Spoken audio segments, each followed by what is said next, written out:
All right. Well, good morning and welcome to the React Learning Series. My name is Vanessa Brewer. I am the Regional Interagency Council Program Administrator. My co-host is Lee Taylor. Lee is the State Interagency Council Program Administrator, and we work at the Department for Behavioral Health, Developmental, and Intellectual Disabilities. We want to thank you for joining us. Today's React Learning Series session is titled Youth Recruitment, Engagement, and Retention. It's going to be panel style. Our facilitator is Cassidy Denny. She is with Four Rivers Behavioral Health. And our panelists are Dace Cooper and Tiantra Moore. They are both with the Kentucky Partnerships for Families and Children. And Ayana Coates, she is a youth leader in the state grant management implementation team, youth rep. They're going to be talking to us today about how to get youth involved across the system of care, including where to look for youth interested in sharing their voice, what providers, councils, and agencies can do to successfully meet youth where they are and to help them grow into youth advocates, and how we can support youth with transitioning from council representatives into paid and career positions. So before I turn it over to Cassidy and our panelists for them to introduce themselves, I just want to go over a few housekeeping items. So if you haven't already, please mute your mics. We have carved out some time for some questions and answers towards the end. You are also free to use the chat box for questions along the way. We are happy to address those. Lee and I will be watching the chat box. This workshop is recorded and it will be posted on the React's YouTube channel. And I'll put that link in the chat box here in just a little bit. A session evaluation will also be posted in the chat box towards the end of the session. So please take a moment to complete that at that time. And as always, if you need a certificate of attendance, they are available by request. You can email me if you'd like to have one, and I'll put my email in the chat box. So I'm going to go ahead and turn it over to Cassidy. Hey, good morning, everybody. Sorry. My name is Cassidy Denny. I'm the site manager for a youth drop-in center in Paducah, Kentucky. It's called The Zone. I work with Four Rivers Behavioral Health too as well. I'm going to be the facilitator of the questions today. So I'm going to go ahead and pass it over to Dace to introduce himself. Morning, everybody. I'm Dace Cooper. I'm the youth leadership coordinator for KPFC in System of Care 5. So I'm just on this panel, just kind of share a little bit of my background, my lived experience, and hopefully that can help some of you guys like understand youth a little bit better. And I think I'll pass to Tiantra. Hi everyone, I'm Tiantra Moore. You can call me T. I'm the Youth Empowerment Coordinator at Kentucky Partnership for Families and Children. And I'm just here, I'm over the statewide youth move, so I work with youth a lot, and just to give my insight on that. And I'll pass it to, I don't want to say her name wrong. Ayana. Ayana? Mm-hmm. Okay, I'll pass it to Ayana. Good morning, everybody. My name is Ayana Coates. I am a youth rep, and I'm also a youth advocate with Kentucky Partnership for Families and Children. And I'm mom of two, and now I just had my second son, and we are currently at the hospital with him. He literally just came Sunday night, so been here. I look exhausted. I'm sorry, but I'm glad to be here. Thank you, Dace, for inviting me. And let's see, who else am I going to pass this along to? I'll pass it to Leah. I'm Lee Taylor. I'm the State Interagency Council Program Administrator, and I'm going to pass it back to Cassidy. Okay. So I'm going to go ahead and get started with the questions. The first question is, how do we get youth involved in system of care efforts and system reform? So this could look like REACTs or CACs or regional youth councils or drop-in centers or local youth councils.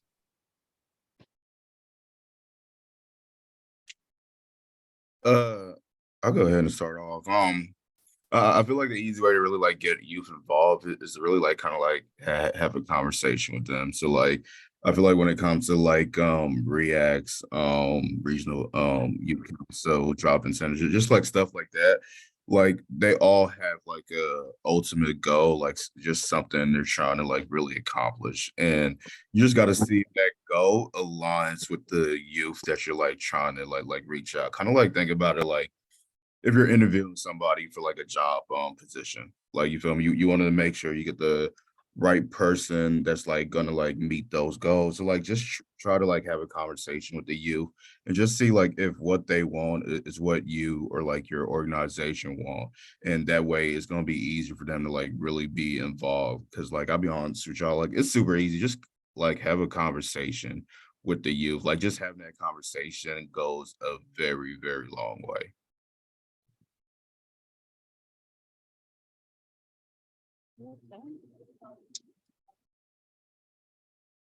I'll go ahead and go next. Like they said, word of mouth, pretty much. How I learned about the drop-in centers were over the radio, actually getting out in the community and talking to people, learning what would be able to fit my needs. During that time period of being a transitional age youth, I needed something that wasn't going to make me feel like I was older than I needed to feel like at the time, that I could have peers around me who understood what was going on, and had the same type of situations that they were dealing with. So it was a big need to be able to talk to people like, hey, yeah, I go here to Taylor. I'm in this youth panel, or, I'm in this youth council right now, and we could really use your support. We could really, use you to be able to understand and get to understand more of what we need to be able to do for each other in our community.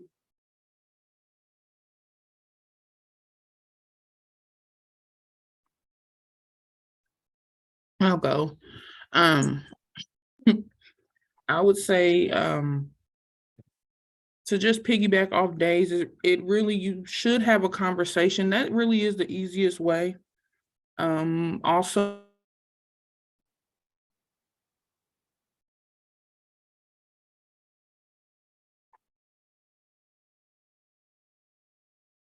No technical difficulties.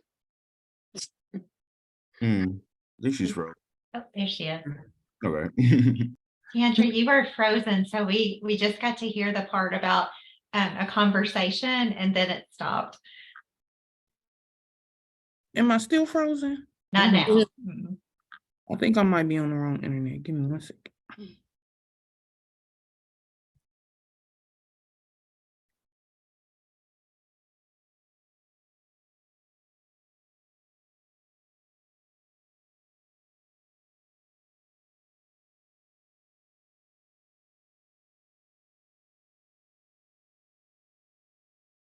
Okay, so am I frozen now? No. No? Okay, I'm sorry. But yeah, I was saying like I think having a conversation is the easiest way. Um because and you also want to be relatable. You want to reach out to youth the best way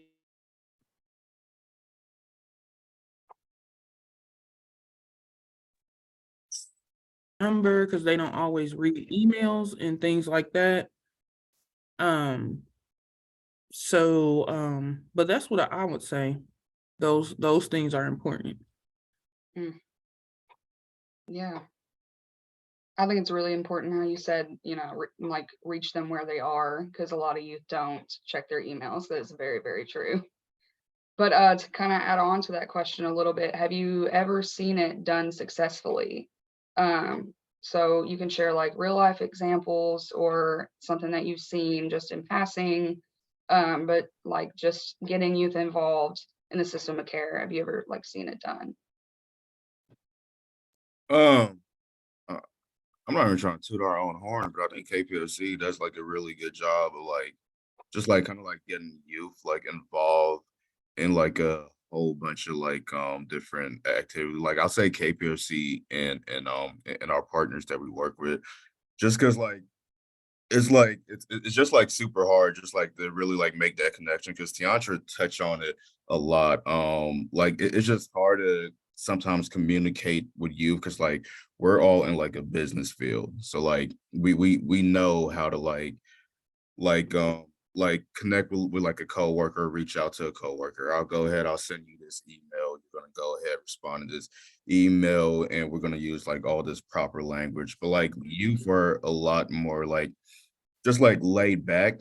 So like they use stuff like Facebook, they use text messages, and like at KPFC, like we use all those formats just to like really make that connection to the youth. Like we'll go ahead and send them an email, go ahead and send them a text message, or even message them on Facebook. Like if we're having this event, we're gonna reach out to all our outlets just to make sure the youth is able to come and be part of it. And like we do a lot of like inclusion. So like let's say if we're gonna do something that's intended for the a youth target demographic, we're gonna make sure we have that conversation with them beforehand. Like, hey, we're planning this event. What would you like to see on it? How would you like us to implement it? Because like it's kind of one of those things, like you know how you have some people like they'll go ahead and do something for you, like just assuming you feel me, like you're gonna like this, and then like you go to like whatever it is, you'd be like, it's all right, but I would have done it kind of like a different way. And that's why we try to like include like youth as much as possible, because we want to get their feedback, because like if we're doing this for you, we want to make sure this is something and people that's in your demographic is really going to enjoy.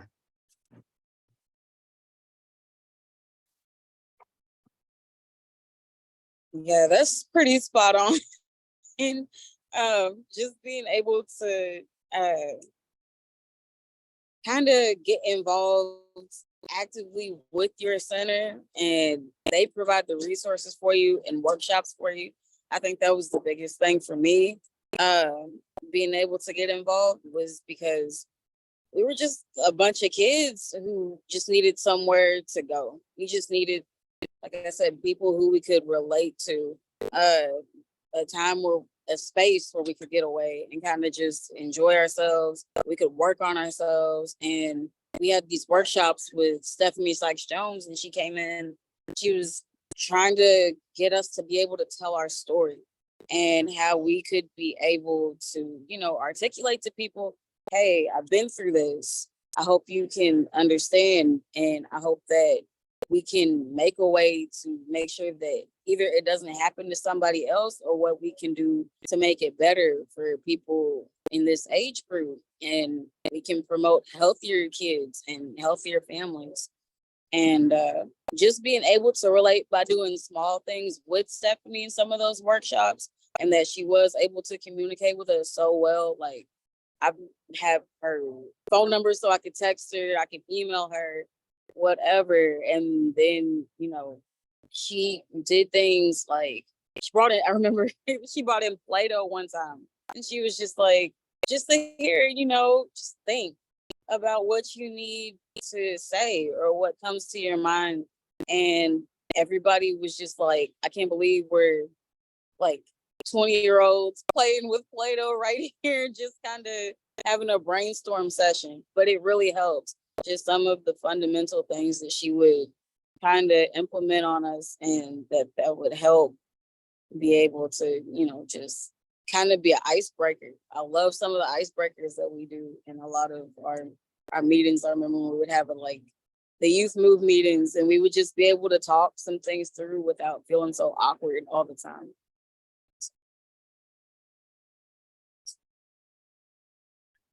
Yeah, I think Days, you really did hit it on the head.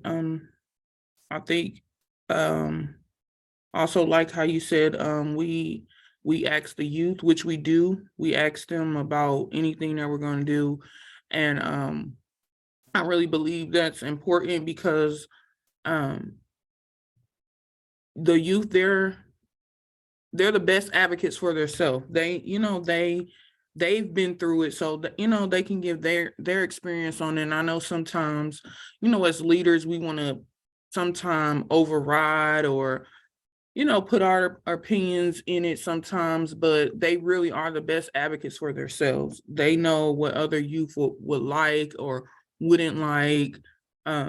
So I think that was very good. Yeah, I can definitely attest to that too. Just kind of like a quick side note. At our drop-in center, we have our youth council, and we go to them for basically everything because they know how, the place should run and what they want. And, they are the best advocates for themselves. I totally agree. But the next question is going to be, where should providers, councils, and or community agencies go to find youth interested in sharing their voice? I'll go first, Days. You always go first. I would say other places that already have youth that are already established. I feel like that's the first place. So other councils that may already have youth that are already using their voice. I feel like that's one way. I think schools, places like that. I really feel like, I don't want to say, because you want to get new people too who have never used their experience as well. But I feel like one of the best ways is like people who are already kind of using their voice, and then they kind of use word of mouth and they start people.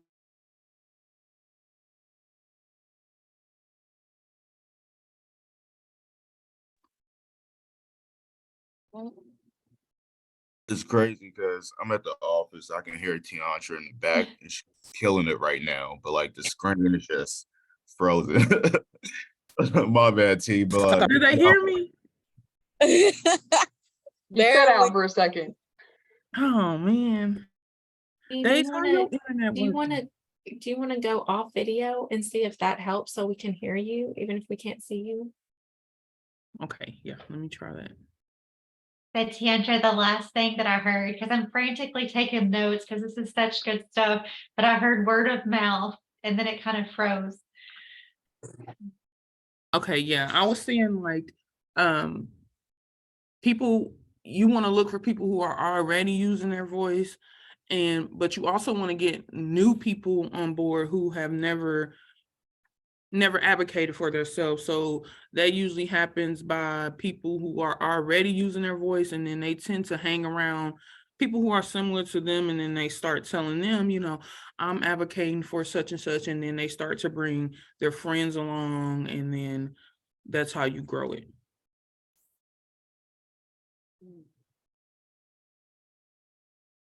I like that answer. I honestly want to say you feel like you can't like corner these kids nowadays because like it's hard. It's hard, especially with some of, I don't know how you say it, older youth. I guess you want to feel like they're coming to you.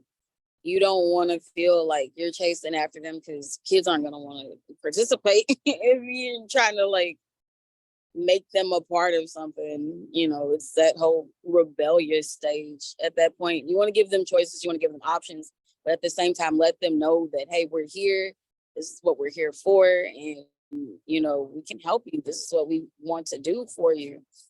So being able to go to places where kids are more goal oriented already is what's really important too.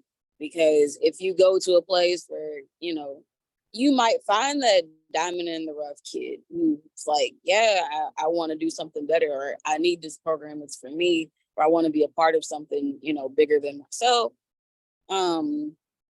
But at the same time, when you have that larger group of kids who are already in an organization and who are already doing something with themselves, they feel like, yeah, let's keep going.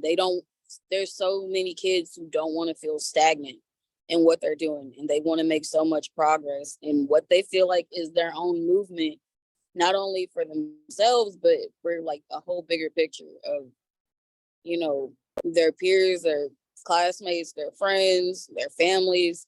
They want to be able to make a difference and like actually make a difference. And it's so important that we can reach out to kids who are, you know, willing to do that, and who actually, you know, they may not have done it before, but like T said, you know, they want to come in and they want to establish themselves and be a part of whatever is going on. That's how I jump in. They's like, you want to do something today? You want to do a panel today? I'm like, let's go. Why not? I'm motivated. I'm ready. I'm willing to do it. And we need so many people like that. We have so many people like that. Like Felicity Kruger, I've never seen anything like her in my life. That girl has been going since like she's been in diapers type stuff. And it's wild to me. But I love watching her progress. And like, there's so many kids out there who are capable of doing that.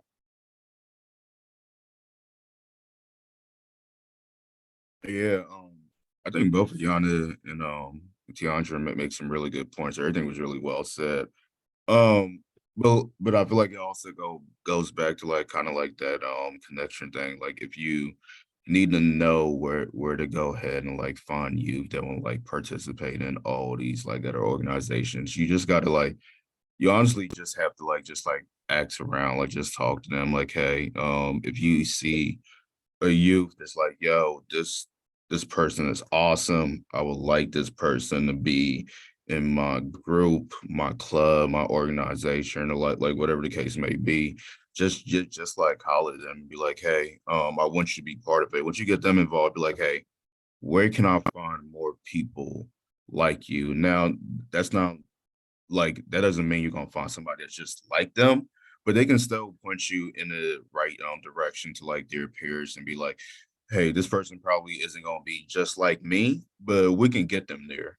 You feel me? Like they're gonna show you in like spots where you can meet more youth and so on. Like I remember even when I was in school, like if I was thinking about like just like joining like some club or anything, like it would always be like word of mouth. Like I would never go in myself, go try it out, but somebody would just tell me, be like, hey, I think you'll be a good part of this. Or they'll be like, you know what? Like I really think like this is like a place where you belong. So like the youth will tell you where you need to find like where you can find more youth and just make that connection. Those are all awesome questions because that can be such a huge barrier in between, you know, the professional world and actually reaching youth and getting like their voice heard. It's kind of like, where do you start, you know? But those are awesome answers. And once youth are on board, how do we successfully meet them where they are and help them grow into youth advocates?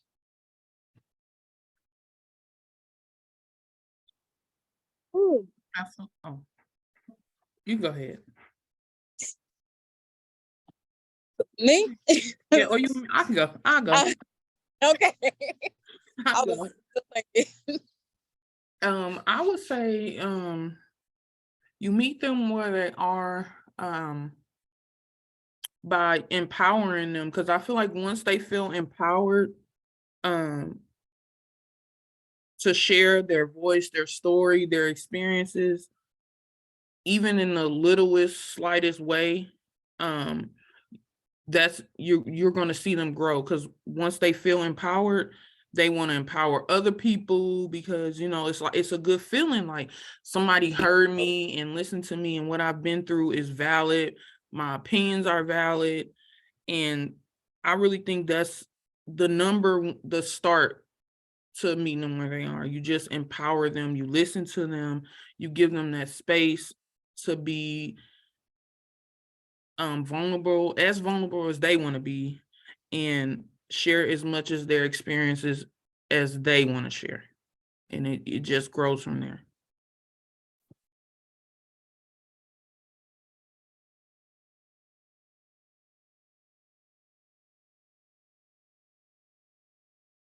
I'll go next. I'll be honest, y'all. I blank on the question. What's the question again? Once youth are on board, how do we successfully meet them where they are and help them grow into youth advocacy? Oh, okay, cool. It's just freedom. I realize working with youth, just at like the position I'm at, like a lot of different youth, like they got like their own kind of like styles of like doing things, and it's like you kind of like have to give them that freedom to kind of like figure it out. And once like they figure it out, you can go ahead and guide them and just kind of like train them in like better methods or like show them like different ways to do things. But I feel like number one thing to really help them is just like just to give them that freedom to kind of like figure it out for themselves.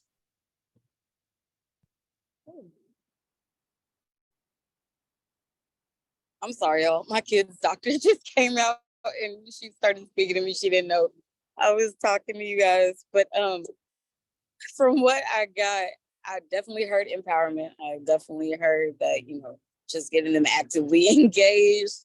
And I was still thinking, I was like, it's a lot to do with inspiring these youth and to get them to stay focused on what they're doing. Which is hard. It's hard for a lot of kids who have different mindsets, kids who have, mental health issues, kids who just, who are even in foster care. And, not only are they mentally moving back and forth, but they're physically moving back and forth. And there's a lot on a young person's mind that, we might forget as adults that's really going on. Like, you're a kid, what do you have to worry about or what do you have to do? And sometimes we have to take a step back and remember some of the things that we dealt with. And then at the same time, know that we're in a way total time period change of just even what it was 5 years ago. Things have become so different for these kids. Between not being in school for almost a year and not being able to focus completely and making sure that they can be in some of these projects and participate actively, just to keep encouraging them. Like, you're doing great. Keep up your good work. It's going to pay off. It's going to, you're going to see success when you keep on pushing for your goal of whatever this is that you're doing, whether it's finishing a book or whether it's just being able to attend a couple meetings to, learn how to talk, tell your story, and how to advocate for yourself and other people. It all pays off in the end. Because some of these positions that I've been put in real life scenarios, I'm thankful that I have the training, that I went to a lot of these meetings and I've been in these panels and been able to discuss with others. And like, I honestly don't know where I would be. And I look back, sometimes I'm like, I'm thankful that I've had these people in these situations in my life that I can be able to, base my knowledge off of. So always just keep encouraging these kids and, try to be as inspiring as you can to get them to try new things and do new things. And, tell them that, like, persistency and consistency, it doesn't fail.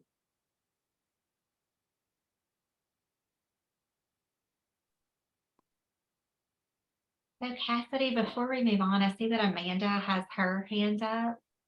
Amanda, did you have a question? I just kind of wanted to add that, like, their perspective of like a youth approaching a youth is spot on, but for an adult trying to get through to a youth, I work at I volunteer at our Christian Youth Center here in town, and really it goes a long way to really see them, stop, look at them, listen. Listening is a big thing, like really engaging with them actively if you're and earning their trust. So remembering your conversations with them when you see them again a week later or a month later and checking in on what they shared with you again. And once you earn that basis of trust and you remember their names and their face, like, you establish that connection with them, and then it goes a long way from there to get them to actively engage and open up and share.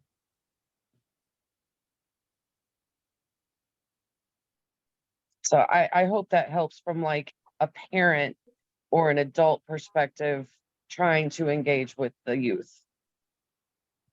Yes, thank you for that. Okay, next is how can providers support youth with transitioning from from council representatives to paid positions? So we're going from like just, advocacy roles to actual professional roles, and turning their advocacy efforts into jobs. And what kind of trainings and or certificates are needed to do that? Ooh, I want to go first on this one because it's something that I've really been inspired to do and that I've wanted to do for a long time. So from going to one stage to the next, basically being able to get your peer support certification, and that's the main one for me, because there used to be scholarships and things that you could do. And I think the pandemic kind of deterred that a little bit for a lot of people, and it kind of switched things around. And just being able to stay in contact with the right people, that's a big deal too. Knowing who to talk to and what source to email, and, getting things back and forth, and also staying persistent with making sure that, hey, this is something that, we really need here in this state. This is something that is, going to change lives. If you think about it, it sounds like weird. You don't want to be like, I'm going to be a superhero when you wake up type deal. But, you should look at every job like that, and every opportunity in every career. Like, you're doing something, not only for yourself, but if you can do something to wake up and feel great about helping someone else, that's so much of like a reward. You can't even comprehend it. And like, that's the best thing, to be able to go out and talk to my neighbors, or to be able to just go out in the community and say, this place is here for you.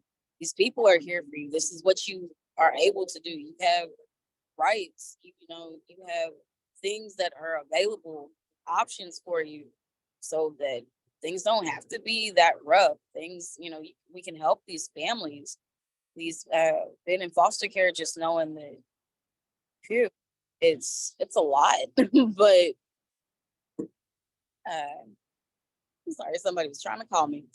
But just knowing who to talk to, definitely, and getting in, get your foot through the door. Because once you meet these people, you're gonna keep seeing them. Like, I get emails from Lee, and I'm like, I haven't been on a meeting in probably like 2 months, and I'll still get all the updates, or I'll get emails from Dee Dee. Her days will hit me up. And then like, I remember one time we were just doing kind of a community event, and Representative Charles Booker came in, and I remember just feeling so grateful that this man sat and he actually listened and heard us talk. And, he got to meet us. We got to, say what we needed to get off our chest, but we felt understood. And watching him step up in his position, and being from somewhere that I'm from, it's like magical. Kind of. So seeing that, it's like, I know where we started, start from the bottom. Now we get here. All you have to do is just keep talking, keep saying, what can I do? What else can I do? And you'll definitely get there. And it's been a process since I've had my kids, but I know I'm gonna get there eventually.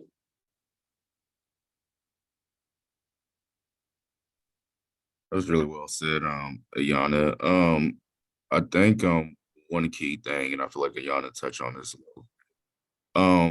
it's kind of like treating them as an equal. I don't know what it's like for providers when a youth transition into like kind of like that kind of like position.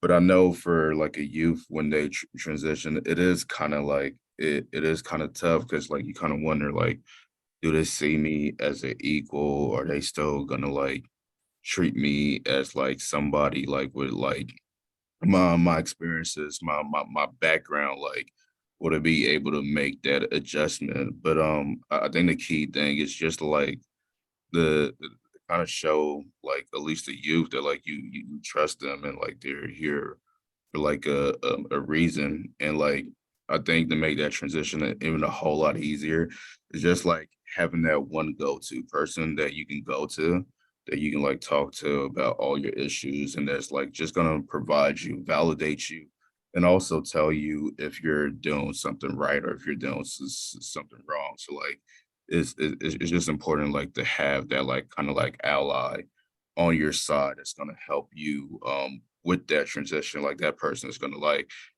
provide you, send you the links to like a whole bunch of like different trainings. Like, hey, I think this is gonna be beneficial for you. I know especially for me when I came in my position, because like all I know is really just like my more or less like my live experience, like when I got this role at KPFC. But like I didn't know effectively how to like use that live experience like to kind of like help other people. So like when I came in, like I had so many people just like show me different trainings, different articles that can help, or different videos that like of this person speaking, doing a presentation, like just like different outlets that like just to help me be a better version of me from like from like when I started. So like I don't know, it just takes that guidance, you feel me? Just having a conversation with them about like, hey, like this is what I think you need to do, and I think this will like really help you.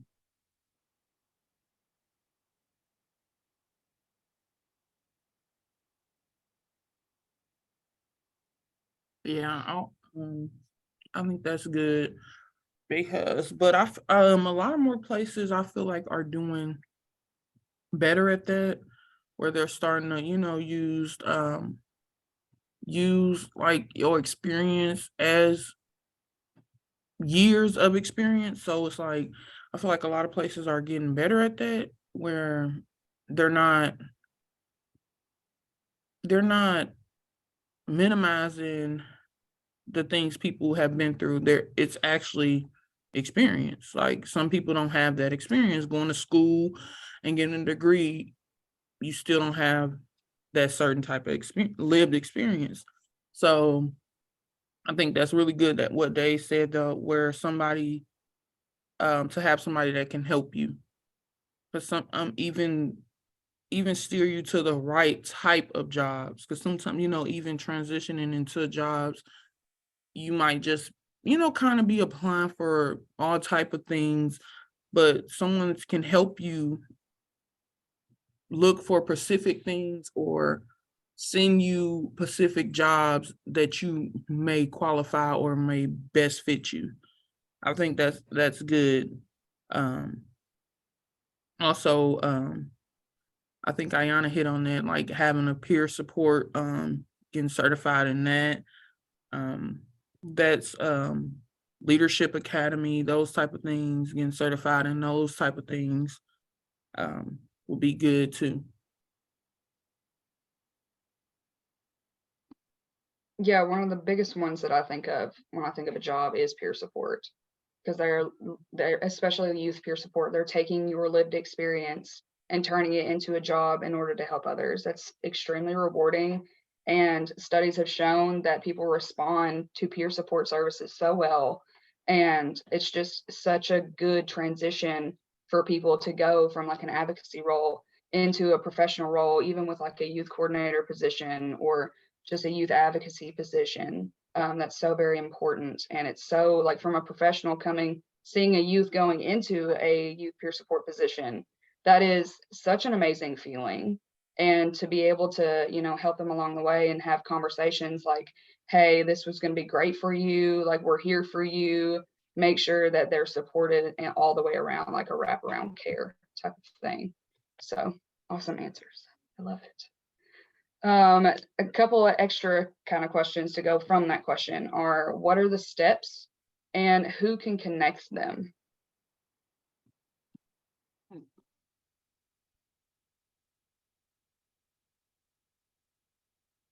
First step I would have to say would be applying yourself, making sure that this is something that you want to actually put your full heart into and that you actually have intentions of doing, because it can be stressful. It seems like sometimes for a lot of the people who have to think about, sorry, there's a plane going over me.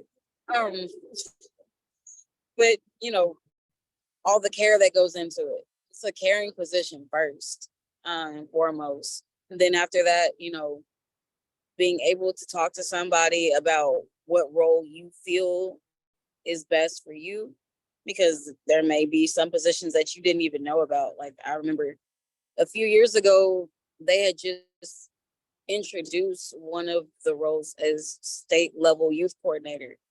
And at the time, like, I wasn't ready for it. I prayed on it. I was like, okay, this is something that I really want to do. I can work on it. But right now it's not my time. And something that can be fitting to not only your lived experience, but something that you can fit into with being a good communicator, with being able to represent not only yourself, but the person who you're standing up for, the person who you're advocating for, these kids, these youth in general. And they really need that to be able to have that clear understanding. And going from there, it's pretty much applying and putting in, that wait period, going through the application process, going through the certification processes, and, just staying hopeful that it's going to work out. It's really going to work out, because so many people have been placed into these positions who have been here for a long time. As long as I've been involved with this whole system, I've seen so many faces and so many names just pop up. Like, I know you, like, I've met you not only in person, but like I've seen you on these video calls, and just seeing your name around. Like, I know who you are, and it's more than just a title. It's like, you go with it. This is who I am. Like, I'm an advocate. I advocate for myself. I advocate for my kids. I have to advocate for any kid who I come in contact with, because I know what it's like to feel like somebody sees you as inferior, or when somebody sees you as, not able to be able to just enunciate and to say what you need to say and speak up. If you can't even find the right words, sometimes you just have to say it if your voice is shaking. And you get a lot of that training and a lot of that with these steps that you take and as you progress. So that's major goals that you just kind of acclimate yourself to.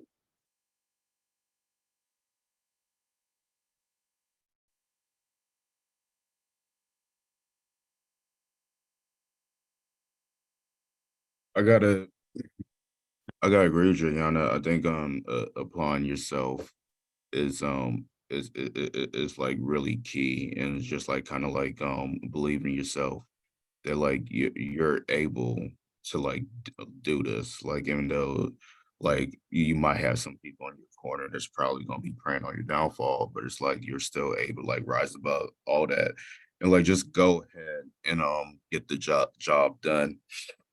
And like it I think one thing that really helps too is like just having like just the support of like those like around you that are like just like telling you like you can do it. I know that there's been many a times like youth that I've talked to, like they've been interested in like a job and like a positions, but it's like they just sometimes just like talk themselves like just like out of it and be like, no, I don't think I meet the requirements, or I don't think this would be good for me, or like I don't know if I should like participate in this meeting just because like I don't think like they're gonna see me as an equal. But like it really takes like just like people just like telling you like, you know what, like, yeah, you can go ahead, you can do it. I think you have to make them see you as an equal for like if they don't feel that way. Like it just takes like support and your allies and just people like behind your corner, just like supporting you every step of the way, and just like validating every move that you take. Like, yo, you're doing the right thing, you're on the right track. You can do it. So yeah.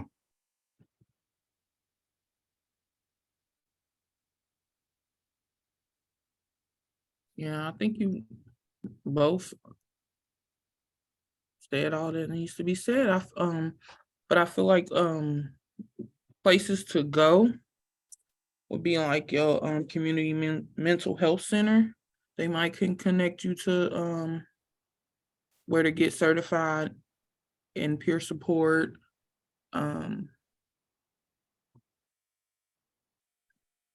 Yeah, that's all I wanted to add, I think. Yeah. Thank you. All right, I think that is the end of the scripted questions. So I just wanted to like open the floor for anybody that has additional questions that they would like to ask.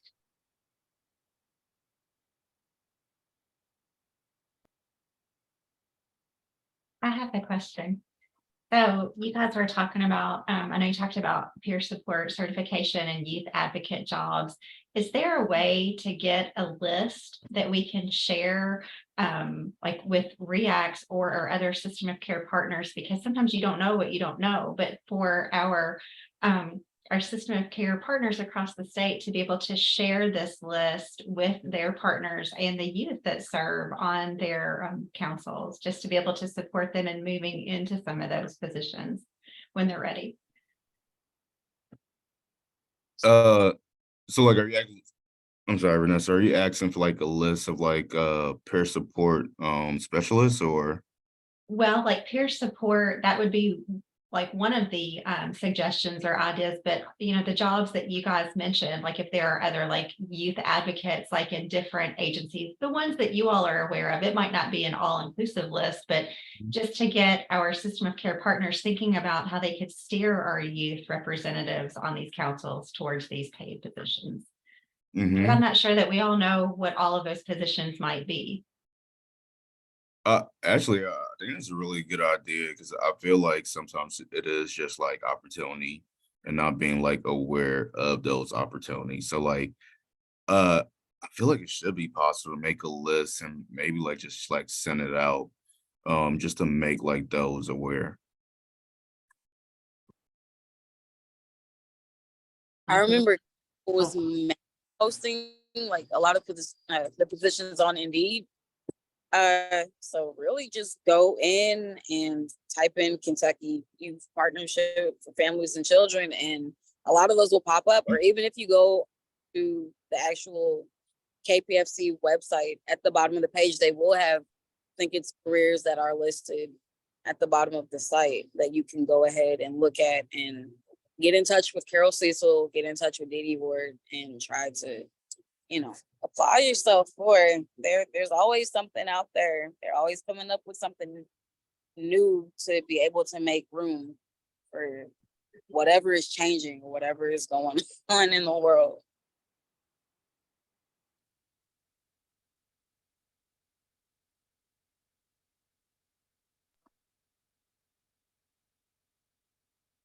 All right, is there any other questions?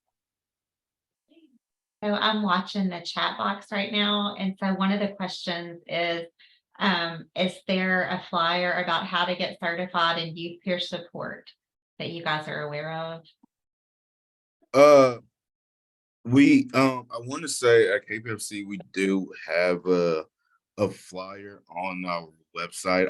I don't think necessarily think it's a flyer, but I know like almost like every month we do the training, we do I believe first is the Leadership Academy, or where you go if you're interested in becoming a peer support specialist. You take that, and then you take the CCT to get certified. Or I could have it reversed. You take the CCT first, and then you take the Leadership Academy.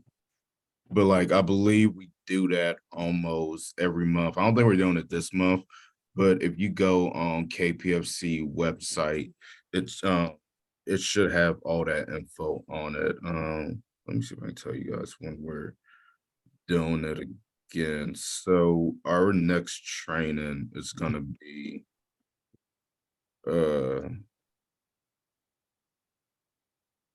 we don't have it up yet, but once we do have it, it's probably going to be coming up soon, either next month or the following month. But it's going to be on our website. Thank you, Days. One of the next questions is, do you all have a list of youth support groups, peer support groups, or youth health centers that you would recommend for our youth? Uh, mm, I don't got a list off like the tip of my head, but I do think about some groups, maybe any tailored drop-in center. You can go to KPFC websites. We do our youth do our youth cafes. Somebody even mentioned I see Voices of the Commonwealth in the chat, and there's like so many. We at KPFC we also have youth peer support too.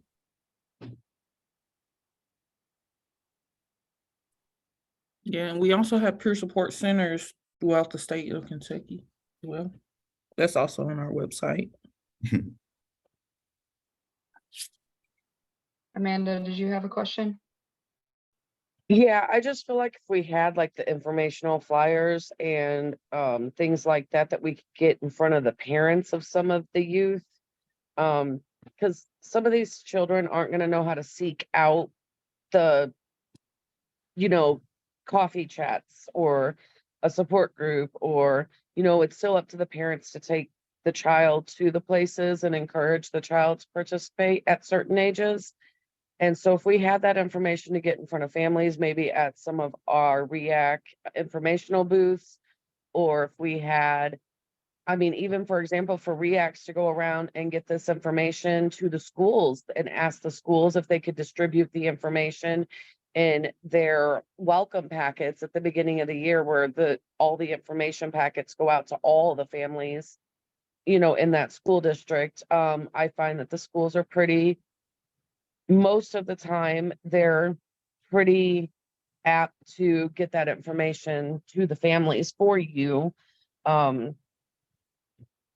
So they're not going to release information to you on the families that have disabilities or anything, because that would be a liability, but they're usually more than apt to distribute it district wide for you.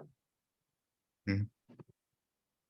Does that make sense that, you know, in order to get some of this out there, like I've got a child that's turning 16 this year, and I didn't know the majority of this existed until recently. So I mean, the best way to do things nowadays, especially if you want your kids to get involved, is social media. It's the biggest platform that we have. Twitter, Facebook, post things on YouTube. When I heard about Taylor the first time, I was in my car driving it was 2016. And I just turned like 20. So I was like, I don't know if this is the place for me, but the more I started hearing about it and saw the location, and I remember I was getting back into therapy myself, and I was like, this is not a fit for me. I feel like I'm way too young to be feeling this old at this center. And, you know, I was like, there's a place, you know, it's ran through Centerstone, 7 counties. It's basically, you know, literally tailor-made for somebody like me, somebody my age, somebody who still needs these resources. And it's right there. Heard about it, you know, saw a few signs that were popping up downtown just while driving around or while walking around, you know, with a group of friends or whatever. And I'm like, maybe we should check it out. Maybe I should, you know, took the initiative to just go there with a friend one day. And I was like, can you check this place out with me? And I was like, this is solid. This is something we need. I started taking other people. Mhm. More and more people started showing up, and it was like a snowball effect of like, why are all these kids hanging out at this building right here? What's this do? And people would just drop in and you would hear about it. And it's like, it's going somewhere. It was something that we really, really needed. And now I can go pretty much anywhere and be able to talk to a lot of the people that have already participated in this program because it was so insightful for them. And we all got the courage and strength to be able to go in there. But yeah, definitely word of mouth, social media, flashing lights. I don't know, just a billboard, a sign. Kids read things all the time. It's one thing that, I walk around and do when I'm downtown. I'm like, what's that? I look at something, you see something on a billboard for a Kentucky Derby festival or something that's going on down here in Louisville. So I'm like, there's always something happening. We have not only our newspaper here, but we have like Leo Weekly papers. So more involved in the community structure papers. We have different collective groups. I know I'm involved with one called Play Cousins Collective. We just post things on this wall and we share. So share as much as you can about telling what's out there. And I strongly suggest Taylor because that drop-in center is something else. You never know, it could change a kid's life. You don't know what a kid's going through. I've seen baby showers be given, my godson, and made friendships. This girl, she was homeless and she was going through so many financial struggles. Now she's got her beautiful babies. She's had therapy and support. She's a pastor now, actually. And it's amazing to see what she's been able to come through and have this tremendous turnaround. Not even a turnaround, just going straight forward and breaking through everything with the odds against her. And I'm like, I'm so honored to be a part of that just because of a situation that I probably didn't want to put myself in at one point. I didn't ask to be in foster care. I didn't ask to do any of this. And, a lot of kids kind of turn away from that. And they don't think they need therapy. They choose other things that I wish they really knew, like how bad that's going to deter them from all the positive things that they can do in their life. But this center, I was able to go in.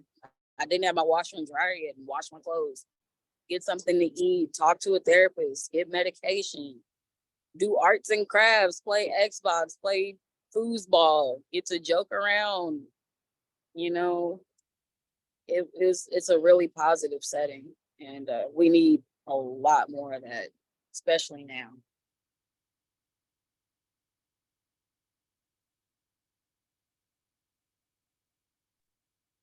All right, I think that's all the questions. So I'm going to turn it back over to Vanessa.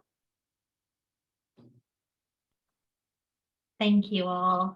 I am going to turn it over to Days and Tiantra, and they are going to provide an overview on regional youth councils. Awesome. Thank you, Vanessa. So we are gonna do, let me get the PowerPoint right quick. And we're gonna do for you guys a quick little overview on regional youth councils, if you guys are thinking about it, or if you guys have a regional youth councils in your region and you want to know how you could better assist it. Let's see, where's slideshow at?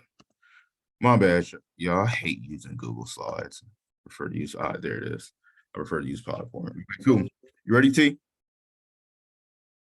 Yeah, I'm ready. Let's get it. I said, make sure I ain't froze again.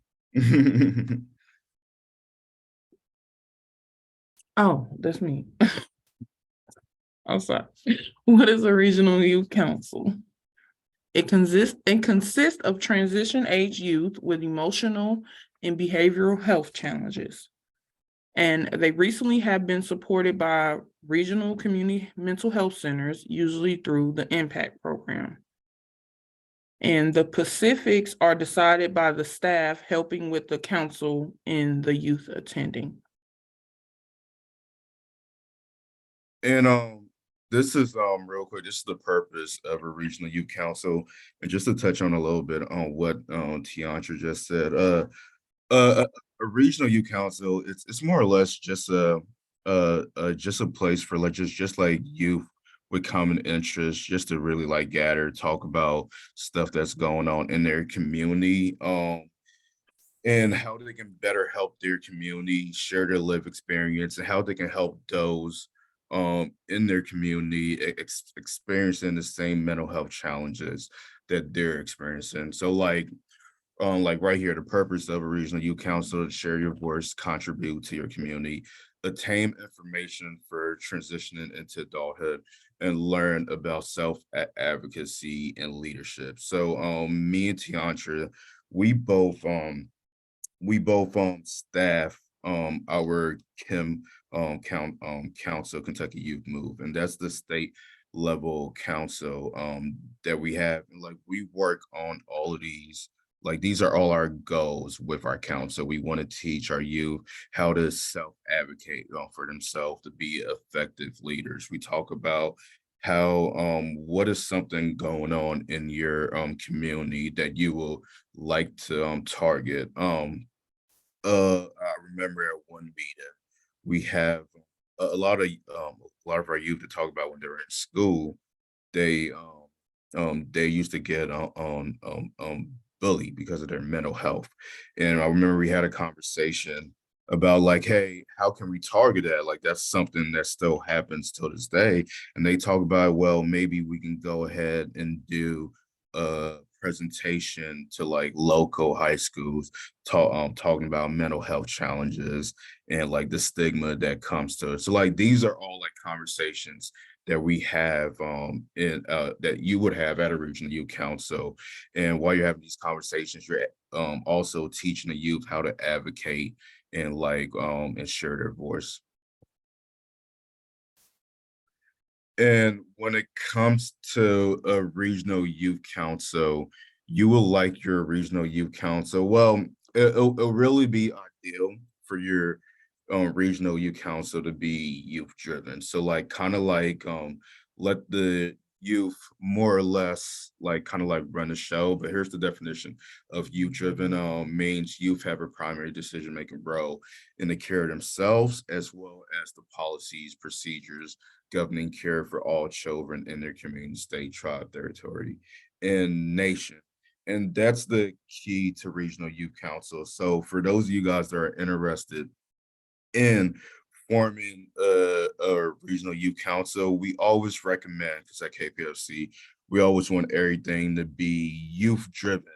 But like I know it is sometimes hard for like when you start that council, you're not gonna have just like youth off the rip that's gonna be ready to be leaders. So sometimes your regional youth council has to be youth guided, whereas like you have your adult allies and you have your youth and your adult allies are mainly kind of like driving the youth in a sense.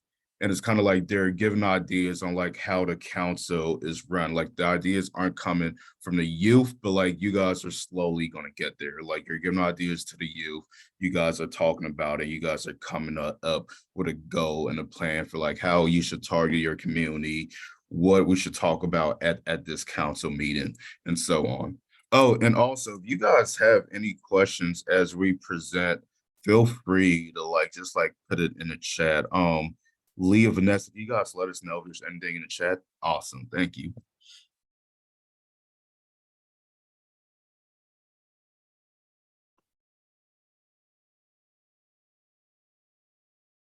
T, you're muted.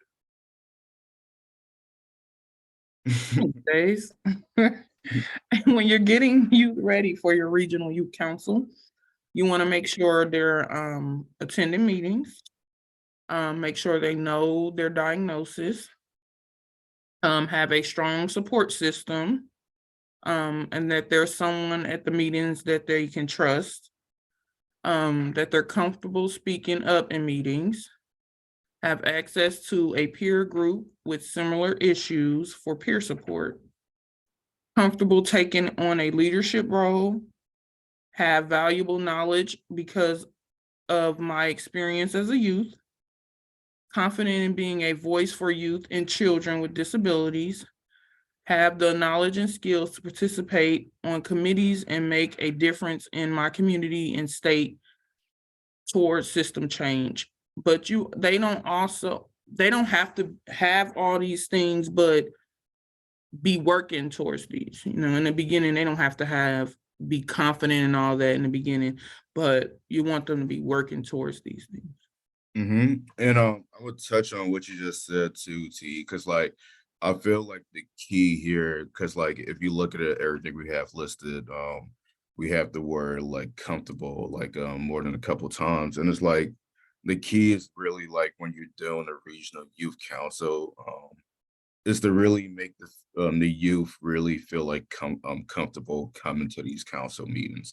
Like we want them to feel like, hey, these are our meetings, like they want us here, and this is a place that that I belong. Like even though like they won't have all these like things listed right here, I think the important thing is like get them ready, like to be able to do all of this. And here are the full four goals of a regional youth council, like to really kind of like focus on independent living skills like education, development, practice. Um, I think it's imperative, like even I myself, like when it comes to transition age youth, I feel like it's imperative for us to teach these independent living skills because I feel like a lot of us transitional age youth, we're kind of like lacking some skills that we're gonna need to go into adulthood. And that's kind of like the purpose of regional youth council is to like kind of like prep these youth, to help them build these skills to get ready for adulthood. Peer support, environment that supports and trust and sharing. So like it's kind of like what I said earlier, just make sure like the environment that the youth is in for the regional youth council is really supportive in anything they want to venture out and do as it pertains to them individually and as it pertains to the council. Community service, learning how to give back.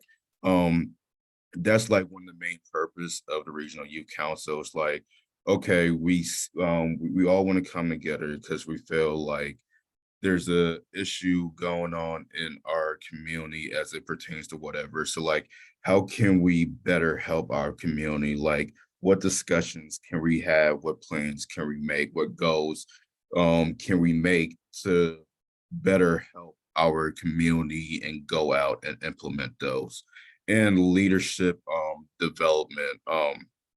All our all our members on our Kim Council, well, me and T, we really help support them as it comes to their leadership development because like we really want them to be effective leaders as they go out in those community and talk from their own experiences. So like if you're working if you're a staff of a regional youth council or if you're thinking about forming a regional youth council, think about what you can do to really help them develop their skills for them to be effective youth leaders.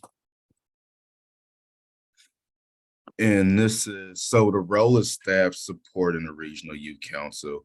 So I touch on this a little bit, but let me touch on them more. So staff is responsible for planning and facilitating meetings. So like that's one of the goals of staff when it comes to a regional youth council. You kind of want to like when it comes to picking staff for the regional youth council, you want to pick staff that's like believe in the goals of the council, staff that are good like when it comes with working with youth and that they're able to like commit to the time to the council. You don't want a staff that's gonna come in and like they're barely gonna be there, like they're barely gonna be focused, but you want somebody that's gonna like give all their attention to the council and better help like the youth. So like for example, the council that that we have, Kim, Tiantra is the lead of our council, and she has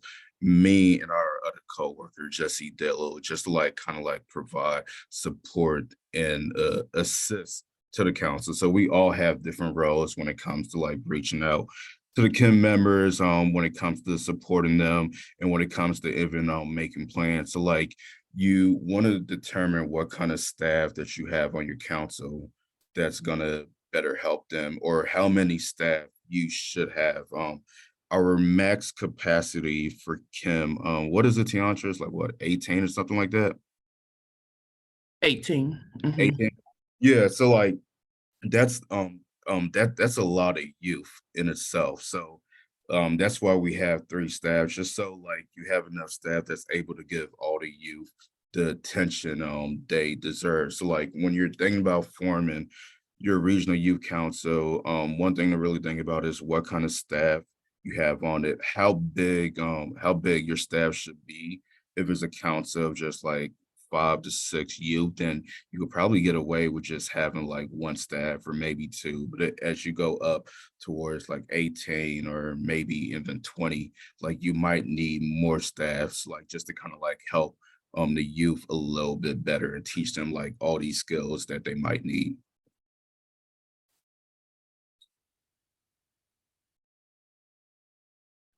Okay, the role of the coordinator.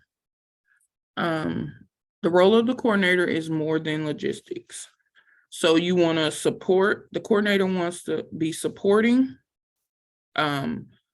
youth in their leadership and development skills. So that goes back to what Dave said. You want to make sure that you're building their leadership skills, whatever they may need to help them build those skills. You want to be encouraging. You want to encourage them to try new things. Sometimes you may have that one youth that sits off to themselves. You want to make sure that you have someone there, to help reel them in and, just give them a little encouragement. And you want to be engaging youth in a youth guided / driven way. So you want to engage them in what they think. You want to be empowering them to say what they need, and you want to listen. You want to listen to what they want and think. I think that's a big thing. A lot of youth, they don't feel that people are listening to them. So you want to make sure you take time to really listen to what they're saying. Yeah, absolutely. I agree with all the points you just made, T. And so getting started, so like I touched on it earlier, it's like getting started on the regional youth council. You got to think about the when, where, and how often. So the when is really like how often you guys should meet. Should you guys meet like weekly? Should you guys meet bi-weekly, monthly? Should you guys meet every quarter? A quick example of what we have at Kim is that we more or less meet every month. So like, let me give you guys a quick breakdown of what we do. So for Kentucky Youth Move, we have our meeting at the beginning of the year, and that's our core council meeting. Like we just have all the members of our council, and we meet. And then every other month we're gonna have our leadership meeting. So the leadership meeting is basically the members of the core council, like those who we identify as like youth leaders that want to go that step above and kind of like implement what the council has decided is going to meet every other month, just to kind of like start making those moves on what the council decides. So like that's how we do it at Kim. But like I know every council is different. It's just like it basically comes down to what can you commit as a staff when it comes to meeting. Can you commit the weekly? More power to you, because that's a lot of meetings right there. Or can you commit the monthly, bi-weekly? So it's all up to you when it comes to determining like when you should meet. Where is the location? like what location you guys should have your meetings. We do a lot of our meetings virtually, and we'll have one meeting every 4 months in person at the KPFC office, because our office is big enough to hold all our KIM members. But I know some councils, like, you can even decide to meet at a library. I know some councils, they hold their they hold their meetings at like a tailored drop-in center, or some councils hold it at their CMHA building. So like that's all for you guys to determine, like when you meet as a staff, or even when you meet as a staff, try to include a youth on like where you would like them where you would like the meeting to take place. And the age group, I really didn't talk about that, but the age group is really so like a regional youth council is like transitional age youth, and I know that that varies from organization to organization, but I believe for our council we have transitional age as I want to say 14 to 26. Is that it, T? 14 to 26? Yeah, Yes. so it's 14 and 26, but I know some organizations probably go around like maybe the 13 or maybe 12 age range, but like that's completely up to you guys on what age group that you guys want the be on your council.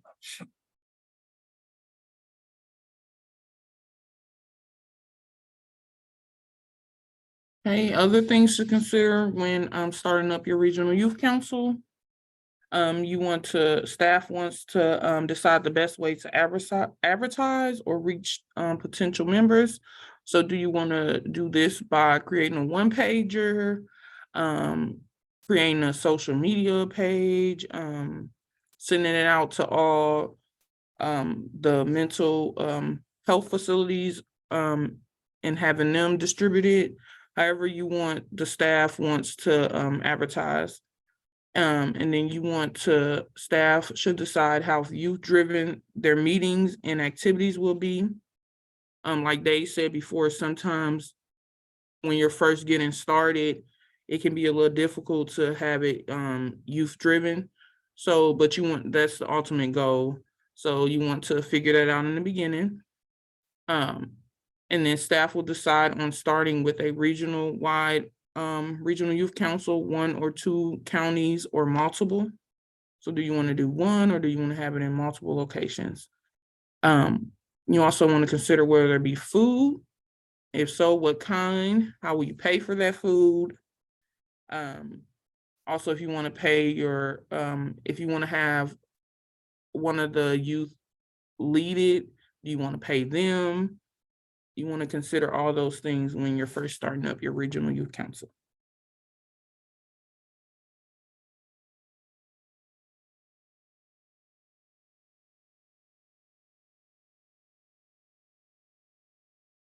Am I froze? No. Oh, I think this is you, LT. The barriers. Oh no, you're muted. okay, sorry. Some of the barriers, I don't know what's wrong with my computer today. Some of the barriers when starting your regional council, you want to think about transportation. How will the youth get to the meetings? Are you able to maybe help pick up some of the youth and drop them off, or meet in a general location and pick them all up and drop them off? You want the youth interest and engagement. That goes back to what we said before. Sometimes it's hard to get the youth interested and engaged. So you want to make sure that's not a barrier. You want to make sure you find ways to get them interested and engaged. A barrier can be staff commitment. So sometimes we have a lot of things on our plate, so it can be hard to get one staff to commit to, starting up and being responsible for the regional youth council. Curriculum, paying for activities, food and supplies, that can be a barrier. Making it beneficial for staff and youth, billing. So how will you bill? Will it be, all those things could be barriers.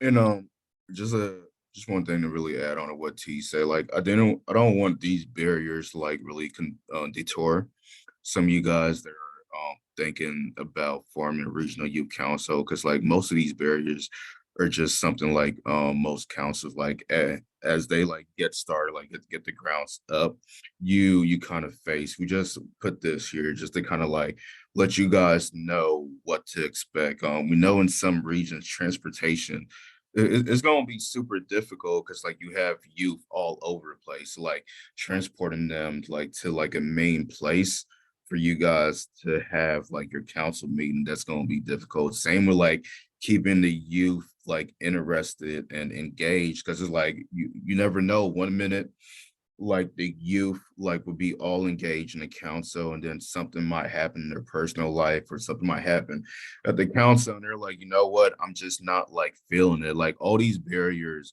are eventually gonna happen. So like we just want you guys to like just to kind of like be aware of it, and just to like kind of prep for when they happen so you can eventually overcome it. And if you guys have any questions, like if you guys are facing these barriers at any time, like if you have accounts or if you're starting up accounts, so feel free to like hit up me or Tiancha just for any support when it comes to these barriers. And one thing, we're gonna talk about youth engagement, fun versus learning. So, like, one thing to keep in mind when you're forming regional youth counts. Real quick, are we good on time, Vanessa? We have about 9 minutes left. Okay, cool. We are almost done. Sorry about that, y'all.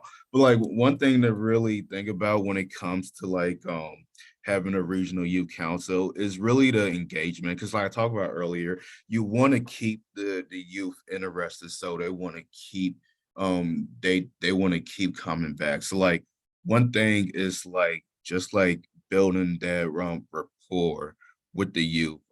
I'll give a good example. Me and T, we I want to say the past month we visited a couple of different youth council, and like I want to say they have some amazing staff that have some good rapport with the youth that attend their council. So like just like building that relationship and just like talking to them, like having some fun activities, like just to keep the youth engaged. It's gonna help keep them coming back. But also like, and this is awesome that like, and I'm glad I saw this from the council, they also have like a good, cool learning element to it, where it's like they make time for the youth to really have fun, but it's also time, okay, cool, we just have fun. Now it's time they get like down to business. So like what skills can we do? Can we learn to improve on? What can we do in our community? Like they're able to switch from having fun, like they're talking about business and teaching these youth like about like a lot of important skills, and I really like that.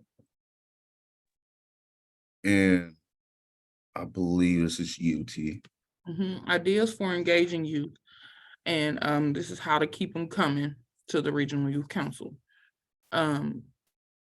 This is their group, so you want to give them ownership of the council. And then you want to trust them to be able to guide the council. You want to send out monthly reminders for each meeting. And that goes back to what we said earlier. You want to send out the reminders in the best way that you want to actually use what's the best way to send out those reminders. Do you all want to create a Facebook chat and you send out the reminders there? Do you want to text all the members and send reminders there, email? You want to make sure the youth is letting you know what's the best way to send out those reminders monthly. And you want to provide a mileage stipend or reimbursement for parents and youth who provide their own transportation. And so coordinators should be able to trust the council to decide where they will be going, where they will go as a group. And you want to guide the council when youth request it. You want to ask lots of questions and support the youth in finding the answers. So you don't want to just give them an answer or give them your opinion. You want to kind of pry information from them. So you want to ask leading questions so they can come up with the answer on their own, or or a suggestion to the problem on their own. And you want to provide support and resources. So you want to provide support, and you want to provide those resources that may help them better to get better at using their skills. So like those peer support trainings, you want to just any resources that you may have to help build their leadership skills. Awesome. And starting and maintaining a council. So for those of you guys that are like starting a council, or those of you guys that already have one, this is what us at KPFC we can really do just to like help support your council, or help you start off your council, hosting meetings for bringing coordinators together for networking and resources. So we will host a coordinators meeting sometime soon. We are a little bit behind that. We probably should have it by now, but it's gonna be coming up soon. And the coordinators meeting is where it's like we just get all like the staff coordinators that work on regional youth council. We get you guys together, and like we basically network, we share resources, and we just like get updates from you guys. So we will be hosting that sometime soon. We can also assist with technical support, curriculum, and resources. So like, for example, if you guys are like I said earlier, you guys are having any barriers, or you guys are like having any issues like, it's hard for me to get transportation, or like what can I do for to get like the youth more involved in my council, or like what can I do to make my council more successful? Like, just feel free to hit me and Tiantra up, and we'll like love to give any like technical assistance that we can. And the last one is KPFC is available to help out over the first 3 months. So like we're able to help out like new councils like starting up like with the first 3 months, like when it comes to like funding, like getting you guys like snacks for food, or stuff like that. So for anything else, feel free to hit me and Tiantra up if you guys need any assistance when it comes to regional youth council, maintain one, or starting one up. And do we have any questions, y'all?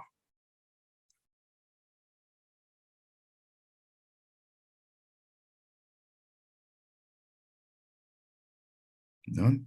I Okay. do. I've got some questions. So So my first question is, Mhm. when you talk about the coordinator of the regional youth council, I'm assuming, is that the staff person that you're referring to? Or yeah. is that okay. Yeah. So yeah, when I say coordinators, I usually talk about like those that are like staff and regional youth councils. Okay, so who, like, for the regional youth councils that you guys have worked with, who generally fills that role is that somebody from the community mental health center, like a staff person there? You know what, Vanessa, like lately, I think it's the new TAG coordinators that have been hired by like CMHC. So like I think I'm not gonna say all of it, but I know through recent contacts, most of the people that are like the lead on their regional youth councils have been TAG coordinators that we've been having contact with. I was wondering about that, but I didn't want to assume, but I think that is a great fit. Another question I had is, can you all provide this PowerPoint for me, like in like a PDF that I can send out to all of the session participants? I won't be able to do it today, but I can do that for you first thing Monday. That would be fun. Mhm. All right. I think that might be all the questions that I have. Does anybody else have questions for either Cassidy, Days, or Ayana, or Tiantra? I don't have any questions, but I'd like to make a comment about RYCs, and just say, just from my experience, I've ran the RYC in my region for 10 years, and it is such, it's kind of, I call it my baby in a sense, because I'm really protective over that little program and the kids that are there, and I feel like they're my own. I've made such great relationships with youth through Regional Youth Council. And it's been one of the highlights for sure of my job and the many roles I've played within my agency as well, because anytime I've moved, I'm like, I'm not going to lose Regional Youth Council, am I? Because if so, that's a deal breaker. I can't. But it's just such a positive thing. And it's amazing to me when you build these relationships and you have youth come in, watching the progress that they make. Because I had one that she came in, she wouldn't talk to anybody. She came because she loved being there, but she would not participate at all. And now here we are a year and a half later. I've got her to be the youth representative on our REAC that just started a couple of months ago. I got her to come to the community mental health day and got to, and you know, introduce her to some people. And like, it's just amazing watching the growth that she's making. I've got her, we're doing a pilot with Lead Kentucky. I've got her on that board, and we just had our first meeting with that last week. And so it's just amazing getting to watch the opportunities that this puts in place for youth, as well as kind of like that little stepping stone of being able to grow and be that advocate. So if you haven't done one, I highly suggest it. And sometimes it is hard and sometimes there is challenges, but just working together, it's totally worth it.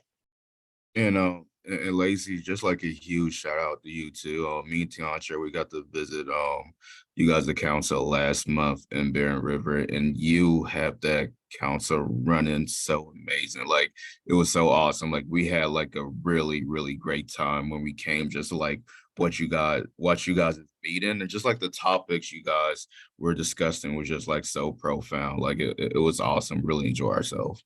I was just gonna say that we just went and she runs her council well. I enjoyed Well, it. thank you very much. It's been through lots of trial and effort, but yes, I feel like we've got a really good pattern right now and a really good group. And so thank y'all, and you're welcome anytime. And if there's anyone else starting one and you're close, you're more than welcome to, come and observe, or if you need me to come help, I'm more than welcome to as well.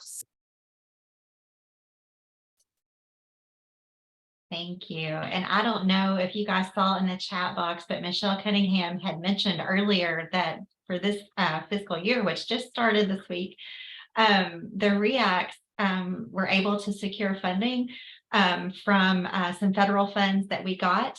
And we are going to be able to support our REAC youth representative in collaborating with regional youth councils to be able to use that youth council as a collective voice to bring back to the REAC. So we are really excited about that. That'll cover at least one activity a month, and it will also cover mileage to the activity. So if you have any questions about that, you can feel free to reach out to me. I'd be happy to answer any of those. And I've got to give kudos to Dave's Keeper for this opportunity. Dave, I don't know if you remember, but a couple of years ago, you and I had a conversation about this, and it was your idea to be able to provide funding to be able to support the youth with the connection to a regional youth council or a youth body. And so we were able to finally make that happen, and we're really excited about that. So thank you for your idea about that.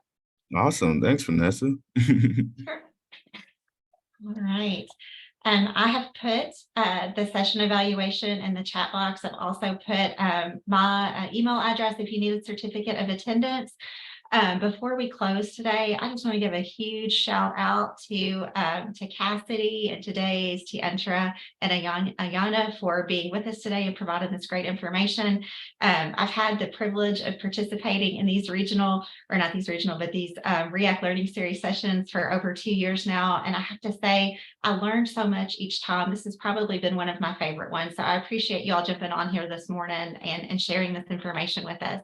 I will be sending out an email on Monday that will include the PowerPoint that Days and Tench or whatever. I'll also include the session evaluation with that too, and some highlights of what our panelists spoke with us about. So anyway, thanks for joining us today. We hope to see you next month. Our React Learning series session next month will be on August the 4th. You're probably going to see some of the same faces that you saw today. It's also going to be panel style. The title of that is Youth Raised by Caregivers. This is coming from Youth Focus and Youth Perspective. So please feel free to register for that. I've already put the flyer in the chat box and you can use that flyer to register. So thanks everybody and have a great weekend.